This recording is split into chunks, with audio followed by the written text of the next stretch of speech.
Good morning, students. Myself, Vijendra Chauhan from Shrinarayan Vidyalaya, Kanhan, and I am your maths teacher.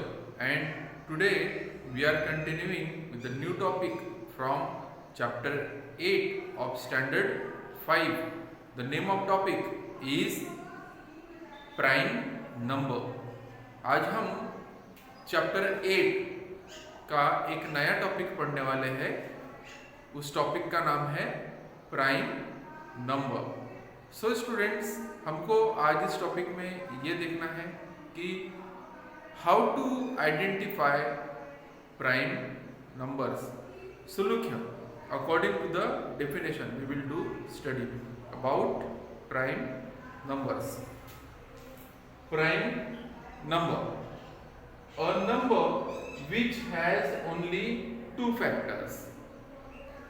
इसके पहले हमने पढ़े how to find factors। क्या पढ़े हमने इसके पहले? how to find factors। so किसी भी नंबर के हम फैक्टर्स निकालते हैं, तो यहाँ पर हमको ऐसे नंबर को आइडेंटिफाई करना है जिसके only and only two factors. A number which has only two factors। अब वो दो फैक्टर्स कौन से होने चाहिए? दो फैक्टर्स वो होने चाहिए, पहला तो वन और दूसरा वो नंबर खुद जो उसी से डिविजिबल हो। अगर ऐसे नंबर है जिनमें केवल टू फैक्टर्स आ रहे हैं, एक तो वन और दूसरा वो खुद, तो ऐसे नंबर्स को हम कहते हैं प्राइम नंबर। यहां देखिए, टू ये वन के टेबल में आता है और खुद अपने टू के। सो इसके ओनली टू फैक्टर्स हुए, वन और टू। और किसी टेबल में आता है टू नहीं, इसीलिए ये क्या है? Prime number. देन थ्री भी वन के टेबल में आता है और टू के टेबल में आता है थ्री नहीं, थ्री के टेबल में यस।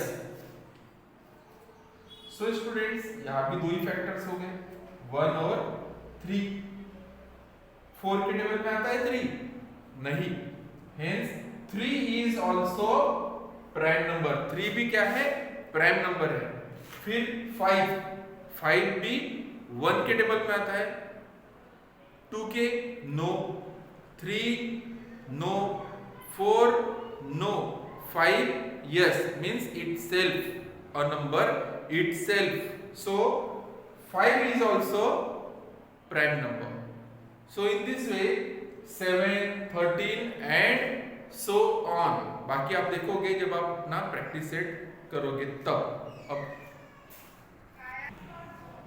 हम देखते हैं कंपोजिट नंबर्स। इसके पहले हमने क्या देखा? Prime numbers. अब हम क्या देखेंगे? कंपोजिट नंबर्स को भी हम अकॉर्डिंग टू द डेफिनेशन समझने की कोशिश करेंगे। जिस तरह से डेफिनेशन दी है उसी तरह से हम कंपोजिट नंबर को समझते हैं। देखिए बोर्ड पर, a number which has more than two factors. ऐसा नंबर जिसमें दो से ज्यादा फैक्टर हो। इसके पहले हमने क्या देखा था? प्राइम नंबर देखा था। क्या देखा था?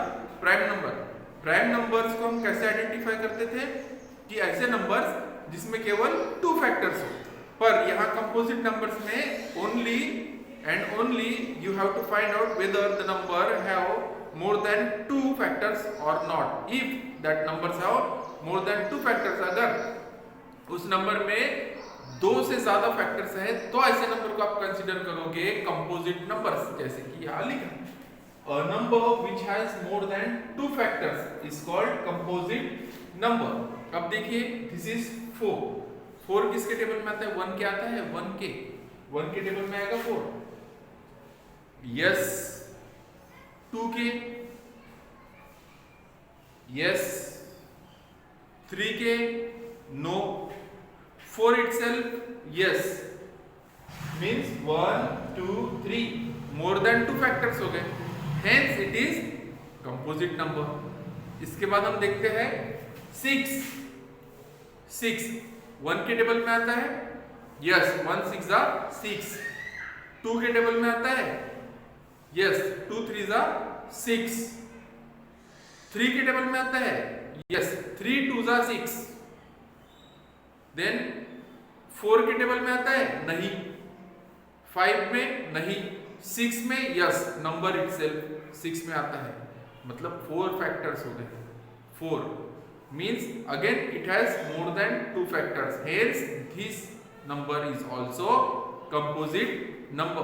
Then next is 8. 8 भी सेम 1 के टेबल में आता है, 1 8 8.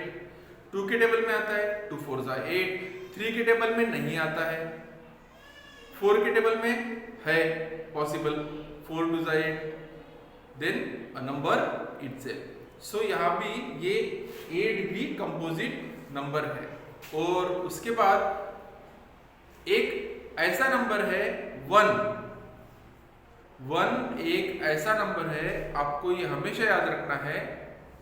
This is information given in your text book also, जो ना तो कंपोजिट है ना ही प्राइम नंबर है. 1 is neither a composite number nor prime number.